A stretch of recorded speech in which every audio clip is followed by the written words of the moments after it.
Good morning guys, welcome to the third part of trigonometry. So now we have already done the trigonometric ratios, their definitions and the values of the trigonometric ratios of certain specific angles.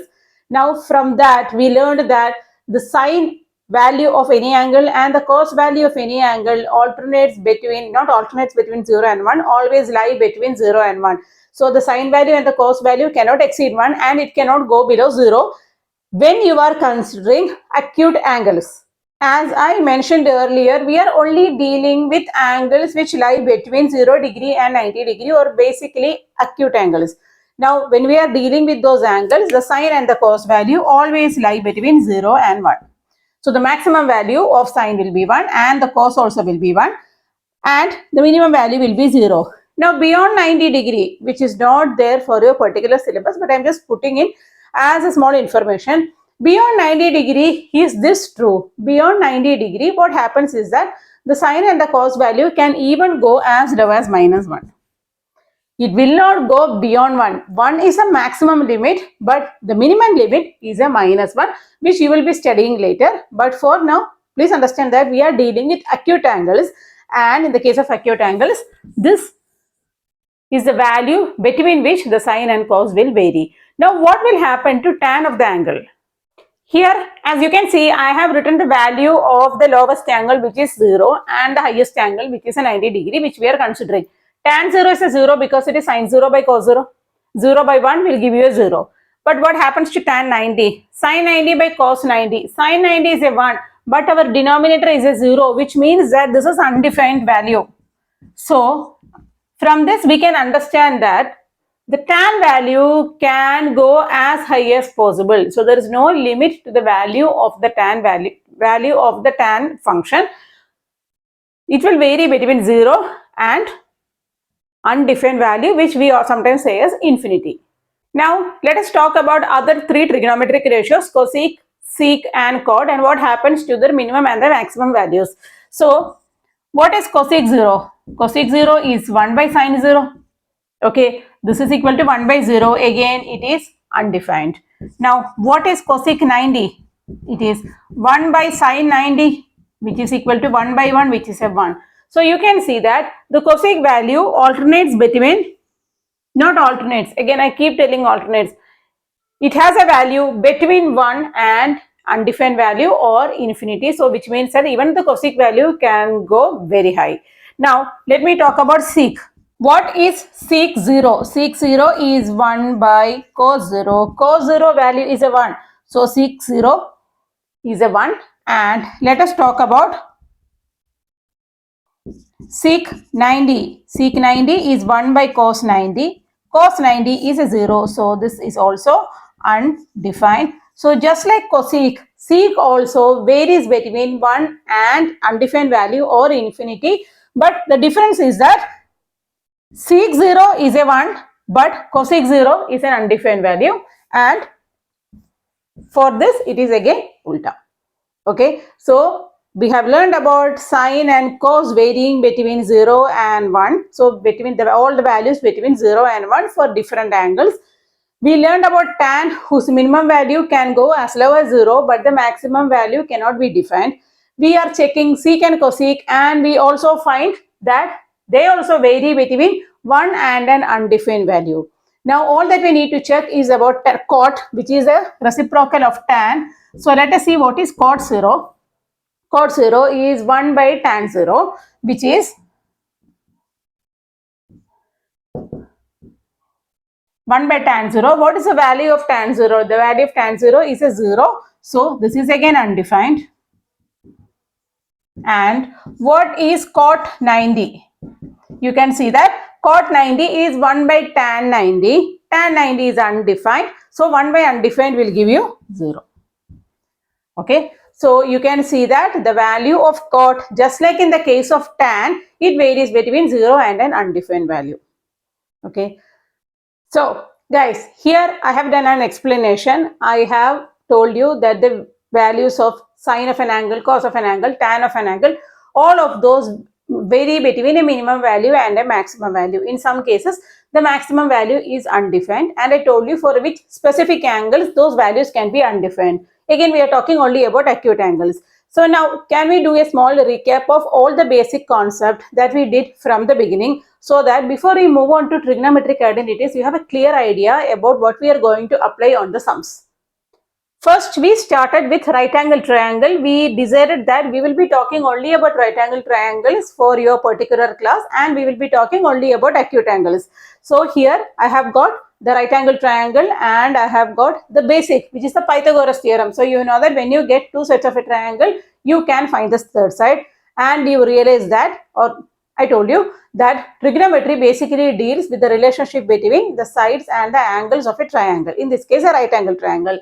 Then we named the trigonometric ratios, and then I defined the trigonometric ratios and told you sine is opposite side by hypotenuse, cos is adjacent side by hypotenuse, etc., etc. Okay. Then we did the trigonometric ratio values for some specific angles over here. 0 and 90 being a pair, 45 standing alone, and 60 and 30 being a pair. And I also told you how to remember the values by drawing that diagram. Now after that, just now we discussed the maximum and the minimum values each trigonometric ratio can have when the angle is between 0 and 90 degree. In some cases, like a sine and a cos, the minimum value is a 0. Even for tan, the minimum value is a 0. But for cosec and sec, you realize that the minimum value is a 1. Okay, so the maximum value can go up to 1 in certain cases, and in some other cases, it can go undefined. I also told you why it is so. The reason being, sometimes we take the reciprocal of an undefined value, it becomes a 0. Sometimes we have to take the reciprocal of a 0, it becomes undefined. Now, let us do a very few formula manipulations of trigonometric ratios over here and find out the value. When I say formula manipulations, these are not there in your textbook. It is even more basic than that, so that you people understand, very clearly how to apply the formulas and where and when it is required, and what are the formulas that you can cancel out. Let us simplify each of these expressions in order to get a very basic expression or a very basic trigonometric ratios. So basic rule is that you will write everything in terms of sine and cos if you feel you cannot cancel any of them unless you simplify them. If you are very familiar with sec, cosec and cot manipulations, you can retain them as such and cancel directly, or convert them into sine and cos basically, and then cancel them out and simplify them. Okay, now let us start with the first one, sine theta into cosec theta. So I have a sine theta which I am going to retain as such, and cosec theta is actually 1 by sine theta, thus cancelling out my sine theta and giving me 1.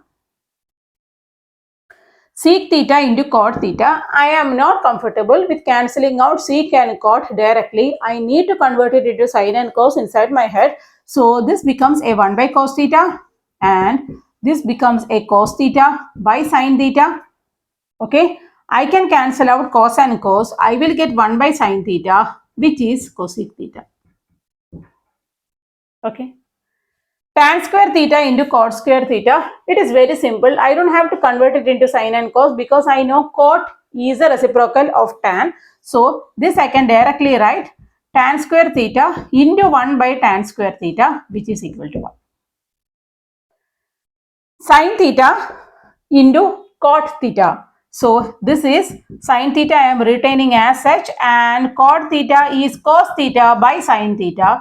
I will get cos theta after cancelling out sine theta. Now tan theta into cos theta into cosecant theta. Tan theta is sine theta by cos theta into cos theta I am retaining as such, and cosec theta I am going to convert it into sine theta.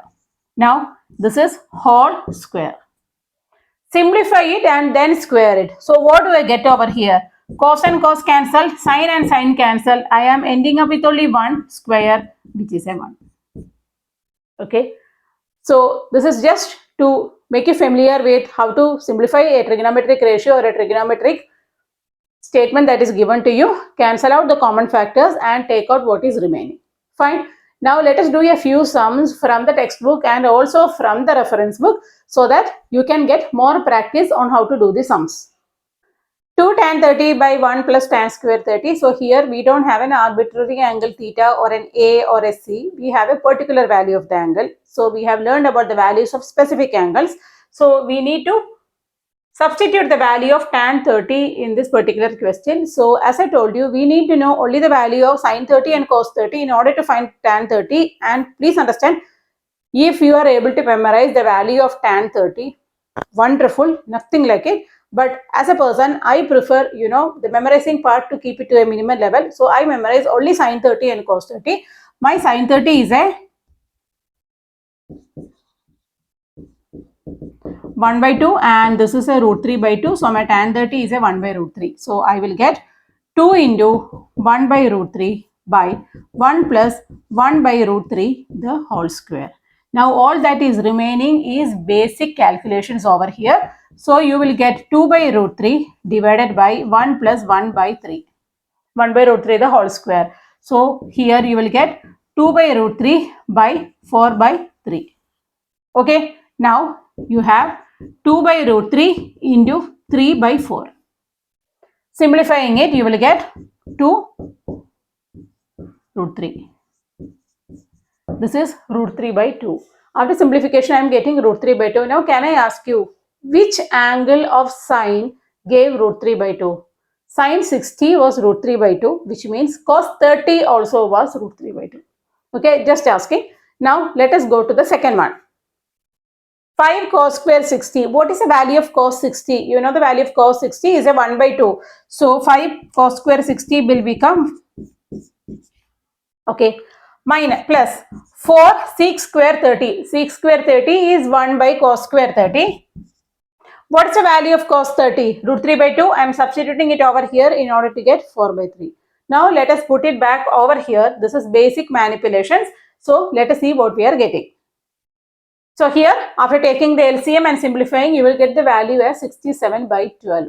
So these are very basic sums wherein you directly substitute the values, cancel out the common factors and find the final value. So these are sums, as you know, they are taken from the NCERT textbook. Now let us take out a reference book and see how many of those sums we can solve.